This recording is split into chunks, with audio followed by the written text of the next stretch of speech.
Sobre este mismo tema y sus alcances constitucionales, hemos invitado al doctor Natalia Primo, que en otras oportunidades nos ha aclarado conflictos constitucionales. Señora Primo, buenos días. Gracias por estar con nosotros en RPP. Muy buenos días, Fernando. Un gusto. Y antes que nada, aprovecho para aunarme al saludo por los 60 años de la Universidad de Lima, casa de estudio en la cual me formé y en la que tuve el privilegio de ser profesor por casi 30 años. Muchas gracias, naturalmente lo hacemos nuestro, sobre todo acá nuestro compañero Carlos Villarreal, que se ha formado en esa casa de estudio. Ahora bien, vamos a nuestro tema. Muchos analistas han hecho notar que la iniciativa sacada de debajo de la manga para que las elecciones del 2 de octubre contengan una pregunta sobre un eventual cambio de la Constitución parece una maniobra política para distraer la incapacidad del gobierno de hacer frente a los problemas que enfrentamos. Pero desde el punto de vista constitucional, el envío de un proyecto constitucional sobre ese tema, de un proyecto de ley, ¿tiene para usted obstáculos constitucionales? A ver, coincido con la apreciación política que usted refiere, Fernando. Dos cuestiones. Mire, nuestra legislación no contempla consultas abiertas. Contempla la posibilidad de convocar a referéndum respecto a textos normativos, en el caso de la Constitución, que hayan sido previamente aprobados por el Congreso. Entonces, no es que yo puedo, evidentemente habrá que estar al texto que se presente, porque estamos discutiendo y armando un debate sobre un texto que no conocemos, en primer lugar. Si usted me pregunta, ¿cabe la posibilidad de que se plantee la modificación del artículo 206 de la Constitución para incorporar un tercer mecanismo de reforma constitucional que podría ser la convocatoria a una asamblea constituyente? Eso cabe, se puede modificar ese artículo, pero ese proyecto deberá seguir el procedimiento de reforma constitucional aprobado, contemplado, en el artículo 206 de la Constitución. O sea que no cabe una pregunta directa a la población. Y además los proyectos de reforma constitucional y la convocatoria de referéndum, conforme a la ley 26.300, que es la ley de derechos de participación y control ciudadano, se convocan por disposición del Congreso, no del presidente de la República. Doctor Primo. ¿Cómo está, Carlos? ¿Cómo está, doctor? Buenos días. Ayer hemos escuchado a la presidenta de la Comisión de Justicia del Congreso, la doctora Gladys Echaíz, manifestar que una iniciativa como esta del presidente de la República, presentada al Congreso, podría derivar en una infracción constitucional. ¿Esto es así? ¿Puede ocurrir esto? Ya, pero ¿cuál sería el efecto? En primer lugar, no conocemos el texto. Nuevamente vuelvo a repetir que estamos emitiendo opinión sin conocer el texto. ¿No? Pero el hecho, yo me refiero al hecho de que presente el proyecto. Infinidad de proyectos que se presentan, inclusive por los propios parlamentarios, ¿no?, que vulneran la Constitución. Usted sabe que la Constitución, por ejemplo, prohíbe que las iniciativas legislativas de los parlamentarios tengan iniciativa de gasto. Yo le podría sacar pues un rosario de proyectos que tienen esa vulneración.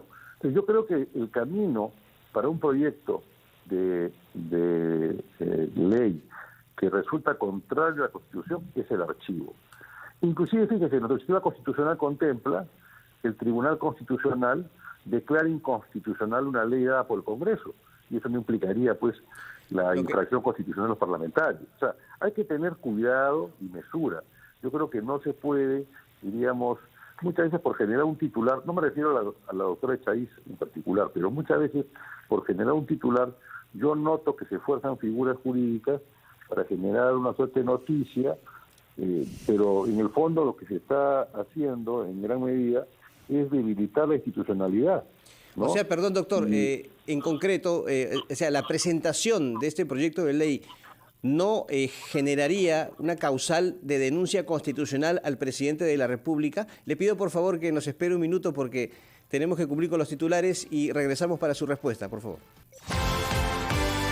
RPP, la voz de todo el Perú. Fernando Carballo y Carlos Villarreal, estamos con ustedes conversando con el doctor Natalia Primo, experto en Derecho Constitucional, además ha sido parlamentario. La pregunta que le había dejado pendiente, doctor, para obviamente ya resumir este tema es que el hecho de que el presidente presente un proyecto de ley de esta naturaleza, sea cual fuera el texto, no implica, o sea, la presentación me refiero, una infracción constitucional, porque eso es también lo que hemos escuchado de la presidenta del Parlamento, ¿no? Mari Carmen Alba, hace unos minutos. Mire, en primer lugar yo creo que hay que estar con seriedad a la espera de que se presente el proyecto de ley. Okay. Pero frente a un proyecto de ley que pudiera ser inconstitucional, el remedio a ello es el archivo. Ese es el remedio. Como cuando hay una ley que saca el Congreso, y las ha habido, que resultan inconstitucionales. Y finalmente el Tribunal Constitucional las declara como tales y las expulsa de los ordenamientos jurídicos. Entonces, yo creo que estamos en una suerte de, parece que costumbre, por generar, diríamos, a través de opiniones individuales, declaraciones determinadas, generar titulares, pero en el fondo estamos desgastando inmensamente ciertas instituciones. Cuando además, en los mecanismos de control político que contempla la Constitución, el Congreso ha revelado que no se pone de acuerdo. Entonces, yo diría pues que un poquito más de reflexión y de entender que iniciativas que requieren un alto número de aprobación, más allá de estar preocupados en su anuncio y en generar el titular, es en buscar previamente los consensos para poder llegar a buen puerto. Y me parece que ahí el Congreso no está haciendo los caminos necesarios. Yo aprovecho también para invocar lo siguiente. Estamos próximos a elegir una nueva mesa directiva en el Congreso.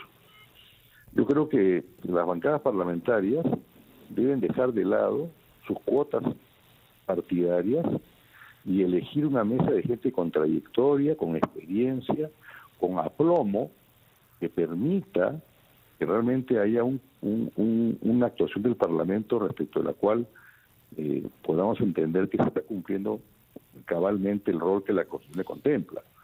O sea, piense en alguien en particular, usted, ¿no? señora Prima, habiendo tenido experiencia de ser parlamentario usted mismo, ¿tiene en mente algunas personalidades del Congreso actual que respondan a los requisitos que usted ha definido? No, yo prefiero, la verdad, no dar nombre, porque en primer lugar yo no soy parlamentario y no me corresponde, ¿no? Pero noto que muchas veces se colocan en puestos clave personas que no tienen experiencia ni tienen pues la trayectoria del caso, ¿no? Entonces al final la institución es la que paga los platos rotos, ¿no? Y el Perú. Sí. ¿no? Quisiera preguntarle otro aspecto institucional jurídico. Estamos ante un proceso electoral que ya ha sido convocado. Estamos a poco más de 5 meses de ir a las urnas para elegir alcaldes y gobernadores regionales. En estas condiciones, ¿es posible alterar este proceso de una manera tan radical como significaría introducir otra consulta, otra cédula simultáneamente a la que tenemos que emitir respecto de gobiernos municipales y regionales? Bueno, esa opinión merecería un doble análisis, un análisis político y un análisis jurídico. Desde la óptica política es evidente, como usted lo señaló al iniciar la entrevista, que el gobierno lo que busca es distraernos y ocultar su incapacidad e ineficiencia, ¿no?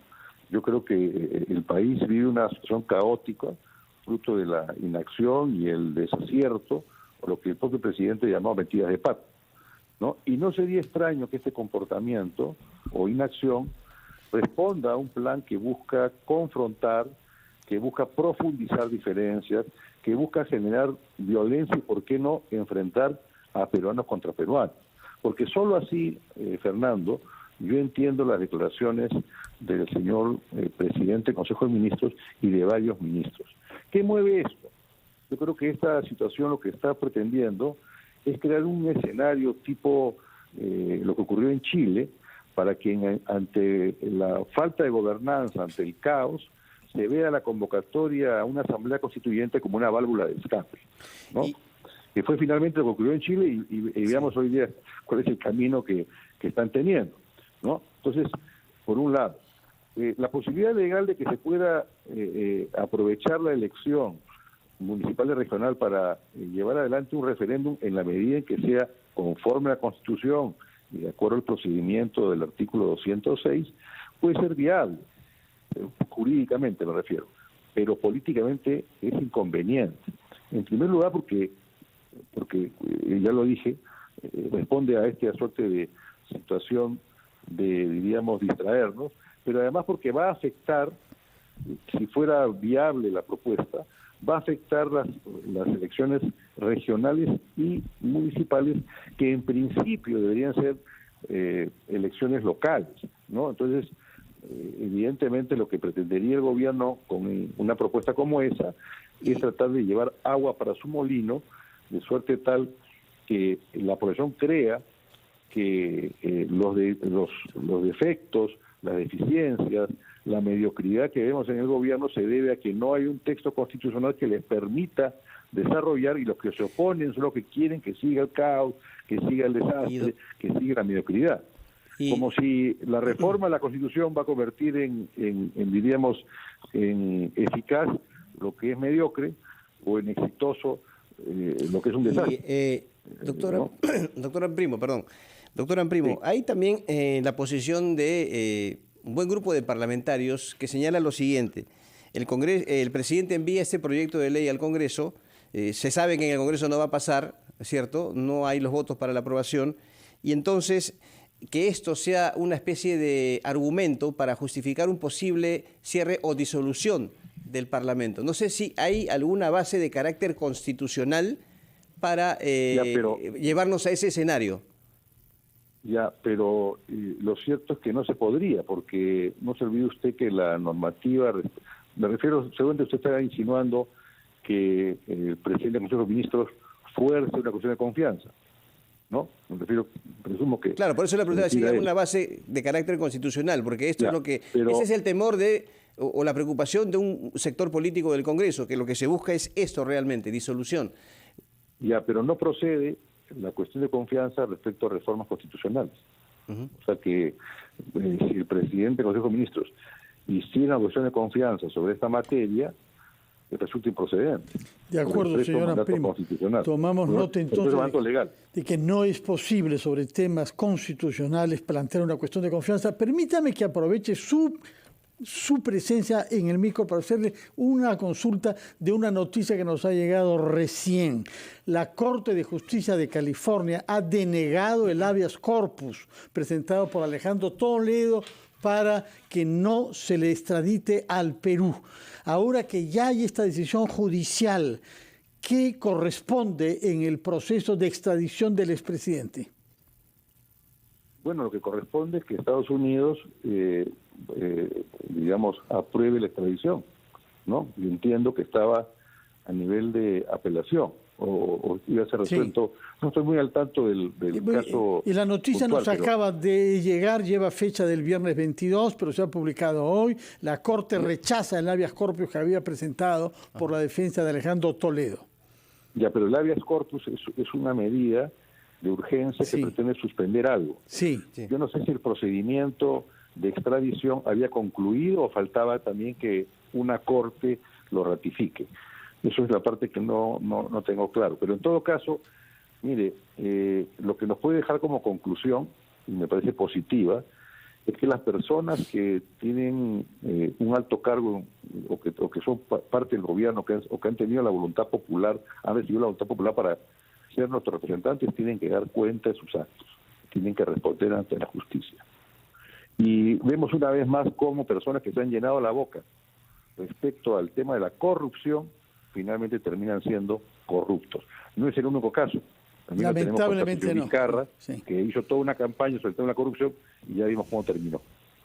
Muchísimas gracias por sus explicaciones jurídicas y también por las explicaciones políticas que nos ha dado Natalia Primo, jurista y ex parlamentario. Muchas gracias. Gracias, Fernando. Y muy buenos días. Abrazo, Carlos. Gracias.